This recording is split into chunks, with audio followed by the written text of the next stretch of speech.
Salut, j'espère que tu vas bien. On se retrouve aujourd'hui pour un épisode sur un grand sujet, presque philosophique, qui serait l'équitation pour devenir un meilleur humain.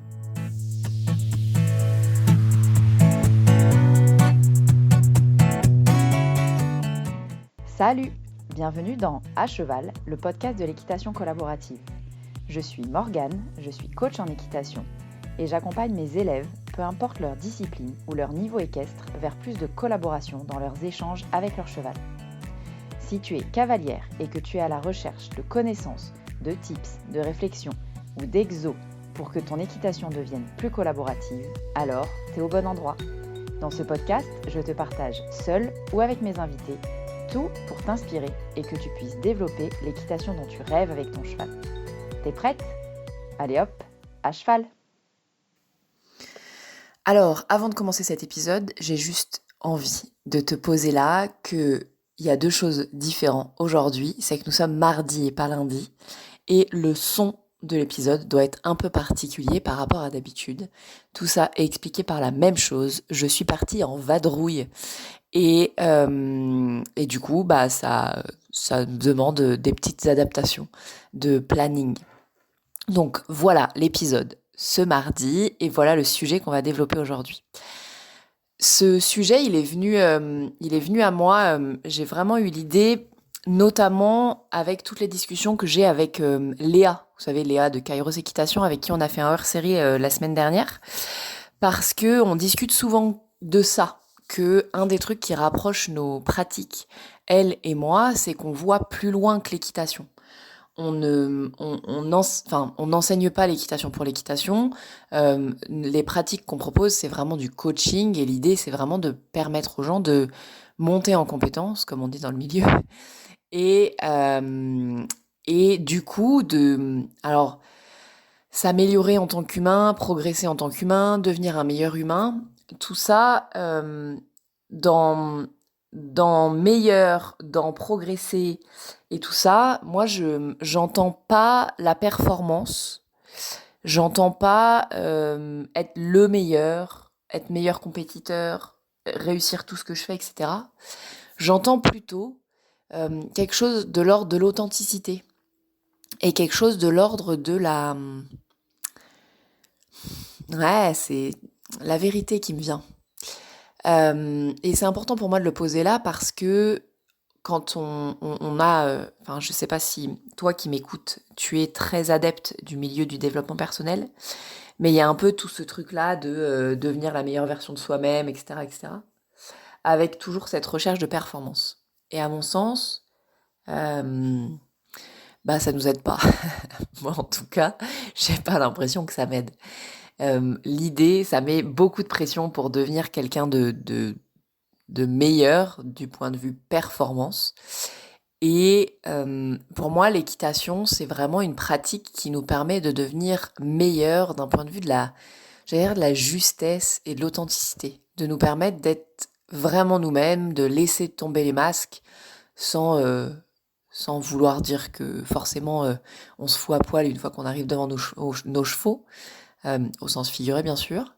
Euh, mais, euh, mais pour moi, l'équitation, c'est vraiment une pratique qui nous permet de revenir à nous, à ce qu'on a envie de faire, à ce qu'on a envie de développer, à la, à la façon dont on rentre en relation avec les autres, avec notre cheval d'abord, mais avec l'humain aussi, à notre façon de communiquer. Le truc génial avec l'équitation, c'est que ça nous permet de développer certaines compétences. Et d'ailleurs, j'ai vraiment envie de t'inviter par cet épisode à réfléchir, toi, à ton avis, quelles compétences tu as fait grandir grâce à la pratique de l'équitation ou la relation avec ton cheval ou les interactions que tu as avec ton cheval. Moi, perso, il y a vraiment quelque chose de l'ordre de l'authenticité, du fait d'accepter d'être qui je suis et de ne pas chercher à montrer quelqu'un d'autre. C'est assez profond ce que je dis, mais il y a vraiment ce truc avec les chevaux, on peut pas mentir à un cheval. En tout cas, moi, je peux pas mentir au mien. Clairement, si je ne suis pas consciente de avec quoi j'arrive, à une époque, il ne se laissait plus approcher. Et aujourd'hui, il se laisse approcher, mais il sait très bien me dire, meuf, reviens là, il y a un truc qui va pas. Euh, Il y a aussi ce truc de...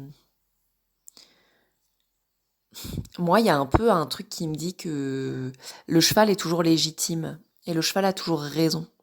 C'est-à-dire que il y a quand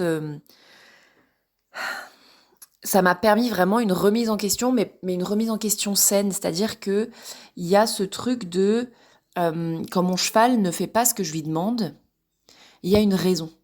Il a raison. C'est soit que je ne demande pas de la bonne manière, et donc à ce moment-là, à moi de voir comment je demande, avec quelle énergie je demande, avec quelle intention je demande, avec quel code, est-ce que mon code est clair. Et euh, soit il ne sait pas, il ne comprend pas, et à ce moment-là, voilà, j'ai juste à me demander comment je demande et essayer de rectifier ça. Ou alors il ne peut pas, j'aime bien dire ça, que il ne comprend pas ou il ne peut pas, c'est les deux options. Et il ne peut pas, ça peut être il ne peut pas parce que physiquement c'est douloureux ou parce que émotionnellement c'est pas possible. Parfois il y a des choses dans l'environnement, il y a du vent, le cheval est pas dispo émotionnellement et du coup c'est difficile pour lui.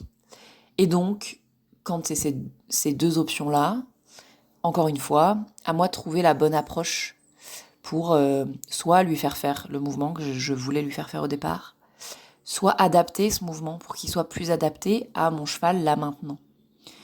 Et c'est un des troisièmes trucs que mon cheval m'a appris et que l'équitation m'a appris, en tout cas la façon dont je la pratique, c'est d'être pleinement disponible à ce qui se passe. Parce que, du coup, de la façon dont je vous parle, là, que je communique avec mon cheval, dont il répond ou pas à mes demandes, ça me demande d'être pleinement impliquée dans ce qui se passe ici. Et je peux pas en même temps faire un truc et en même temps penser à ma liste de courses. Donc il y a vraiment ça aussi que l'équitation m'a appris, c'est d'être pleinement disponible à ce qui se passe. Et c'est un truc que j'ai complètement transposé dans ma vie, que j'ai complètement transposé dans ma pratique de coaching. Quand je suis avec mes élèves, je suis avec mes élèves. Je suis pas en même temps sur mon téléphone, en même temps à discuter avec quelqu'un d'autre, etc. Je suis pleinement présente à ce qui se passe pendant la séance, que ce soit en visio ou pendant les stages, en vrai. Et je crois que c'est principalement les trois trucs que les chevaux, en tout cas les trois trucs les majeurs, quoi, que les chevaux et mon cheval et ma pratique de l'équitation m'a permis de développer, sur lesquels j'ai pu progresser. Voilà. Et je crois que j'ai pas envie de faire un épisode plus long que ça, parce que j'ai vraiment envie de profiter de cet épisode pour te poser la question. Toi, si tu réfléchis, c'est quoi les trois trucs? Allez, on part sur trois trucs. C'est quoi les trois trucs sur lesquels ta pratique de l'équitation ou ton cheval t'ont permis de progresser et qui te servent dans ta vie, tu vois? Pas l'idée c'est, enfin évidemment qu'on a progressé en technique équestre, mais je crois que l'équitation ça nous permet d'aller plus loin, d'aller vraiment remettre en question la façon dont on est en tant qu'humain. Et donc je serais hyper curieuse à la fin de cet épisode, de l'écoute de cet épisode, que tu viennes me dire sur les réseaux sociaux. Donc il y a les liens de mes réseaux sociaux en description de l'épisode de podcast. Viens me dire sur les réseaux sociaux, à ton avis, toi, c'est quoi les trois compétences, on pourrait dire, que l'équitation t'a permis de muscler pour te permettre, et qui te servent, tu vois, pour te permettre de devenir un meilleur humain. Je mets des guillemets à meilleur, du coup, t'as compris le sens de meilleur, mais, qui t'a permis de progresser en tant qu'humain, quoi. Je serais hyper, hyper curieuse d'avoir vos réponses, et j'ai hâte d'avoir vos réponses et de réagir enfin, de discuter avec vous de ça sur les réseaux. Donc, ouais, viens me dire sur les réseaux les trois compétences que ça t'a permis de muscler. Et puis, je te laisse donc ici sur cette réflexion. Et je te laisse ici jusqu'à la semaine prochaine. Si jamais, allez, petit moment promo comme d'hab, je vais le faire. Il y a un truc qui m'aide vachement à développer le podcast, c'est que tu mettes 5 étoiles sur la plateforme d'écoute que tu utilises et ou un commentaire si la plateforme d'écoute le permet. Pour faire ça, juste point technique, tu as besoin de retourner sur la page d'accueil du podcast en général et pas seulement de l'épisode que tu écoutes. Donc sur le podcast en général, tu as quelque part souvent un petit truc sur évaluer le podcast ou quelque chose comme ça. Et donc, tu peux aller évaluer le podcast et lui mettre évidemment 5 étoiles de préférence sur la plateforme d'écoute que tu utilises. Et puis évidemment, si tu aimes l'épisode et le principe de ce podcast, tu peux t'abonner pour être mis au courant des prochaines sorties d'épisodes. C'est donc le moment où je te laisse ici et je te dis à la semaine prochaine pour un nouvel épisode de À Cheval, le podcast de l'équitation collaborative. À plus!